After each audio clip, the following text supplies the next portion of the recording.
From the CBS Bay Area studios, this is KPIX 5 News. Time for a look at this morning's top stories. There are now 4 cases of coronavirus on the West Coast in which experts cannot figure out how the patients got the illness. They include cases in Oregon and Washington. Yesterday, Santa Clara County announced a new case of unknown origin. Earlier this week, a case was reported in Solano County. The patients in these cases have not recently traveled overseas or had any known close contact with a traveler or infected person. In the Palo Alto Unified School District, 2 students are banned from campus until further notice after one of their parents was exposed to a coronavirus patient. The district says it has no confirmed cases and sent the students home as a precaution. South Carolina Democrats are voting right now in the Palmetto State's presidential primary. Vice President Joe Biden is the favorite according to the latest polls. If he wins, it would be his first victory in the primary season. And just a short time ago, the U.S. and the Taliban signed a peace agreement aimed at ending the 18-year war in Afghanistan. U.S. Secretary of State Mike Pompeo was in Qatar for the signing. Under the agreement, the U.S. will begin withdrawing thousands of service members. In exchange, the Taliban has committed to prevent Afghanistan from being a launch pad for terror attacks. The feds have scrapped a plan to transfer a group of quarantined cruise ship passengers from the Bay Area to Orange County. 67 passengers from the Diamond Princess were originally evacuated to Travis Air Force Base. 15 later tested positive for the virus, meaning they had to leave the base. Those patients are now out of the hospital but still under quarantine, and the idea was to move them to Costa Mesa to complete it. But a judge temporarily blocked the transfers after the city fought back. Now, meanwhile, the Centers for Disease Control is warning Americans against all non-essential travel to Italy as coronavirus continues to spread in that country. The U.S. State Department yesterday raised its travel advisory to Italy to level 3, the second highest. Stay with KPIX 5 for your latest coronavirus updates. You can stream now on CBSN Bay Area, and you can find us on KPIX.com or the CBS News app or your favorite platform. The new district attorney in San Francisco is making good on his promise to bring changes to the criminal justice system.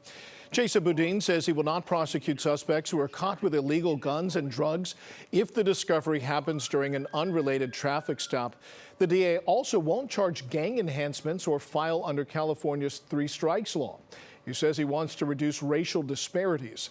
The police officers union says all of this will make San Francisco even less safe.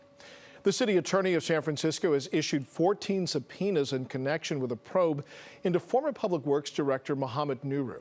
According to the Chronicle newspaper, the subpoenas are connected to a mixed-use project. Nuru is accused of trying to help that development along after receiving gifts from the project's billionaire developer.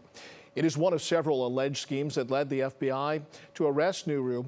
He has since resigned from his Public Works job. New video out of San Francisco. A man wearing a mask ran up to a woman and tried to steal her cell phone. The woman was talking on the phone when the suspect approached her. She managed to hold on, and the guy ended up taking off. This happened yesterday afternoon near the San Bruno Market. A second suspect in a brazen armed robbery in Oakland is now behind bars. Michael Mohan was arrested in Emeryville.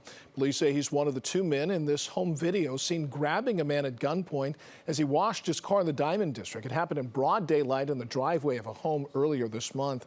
They got away with the man's cell phone and jewelry worth about $10,000. The other suspect was arrested in Los Baños last week. Emergency crews had to scramble at Mineta International Airport in San Jose when a pilot reported trouble and had to make an emergency landing.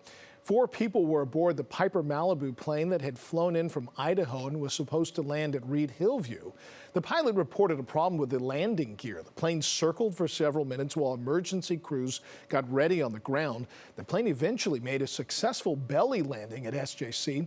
Everyone on board is okay. The FAA is now investigating. The Los Angeles County Sheriff's Department is reportedly looking into allegations that deputies shared graphic images from the deadly helicopter crash that killed basketball star Kobe Bryant. According to the Los Angeles Times, a deputy had a photo on his phone and was seen showing them to another official who was not part of the investigation. The Times also reports that the Sheriff's Department quietly ordered deputies to delete those photos. The Sheriff's Department has not confirmed the allegations. Bryant, one of his daughters, and 7 others died when their helicopter went down in Calabasas last month. A push to get more businesses and fewer vacant storefronts in San Francisco's North Beach neighborhood. On Friday, community leaders celebrated the opening of Il Centennial Restaurant, the relocation of North Beach Gyros on Columbus Avenue. 21 new businesses have opened in the neighborhood within the last year. Supervisor Aaron Peskin is touting the need for a Proposition D, which would put a tax on vacant storefronts. The legislation will be on Tuesday's ballot. It's not the moon, but you can call it mini-moon. Researchers have discovered a tiny object temporarily orbiting the Earth. The asteroid, about the size of a car, was pulled into Earth's orbit 3 years ago. The discovery was made by 2 research specialists for the Catalina Sky Survey. The mini-moon circles Earth about once every 47 days. It's the second asteroid that's known to have entered Earth's orbit. The previous one was back in 2006. If you look across the 7-day forecast, no doubt those mid-70s stand out for next week. But that's nothing new. We're going to be right back to sunny and much warmer than average for most of the 7-day forecast. The 2 days that really aren't going to follow that game plan are today and tomorrow, aka the weekend you're about to experience. It's going to be 10 to 15 degrees cooler today in most locations across the Bay Area from what you experienced yesterday. The temperatures stay the same both Saturday and Sunday, but Sunday is going to get breezy. It's a wind advisory for the East Bay Hills and the North Bay Mountains. Dry offshore winds, too. It's kind of like a fall weather pattern. Other than that, no rain, unfortunately. Yeah, when do we think there might be a little rain? Looking at the long-range forecast, as we get into the middle of March, there's reason to be a little more hopeful. But really into the first few days of it, no good signs. All right, thanks so much for joining us this morning. We'll be back here tomorrow. Enjoy the rest of your day.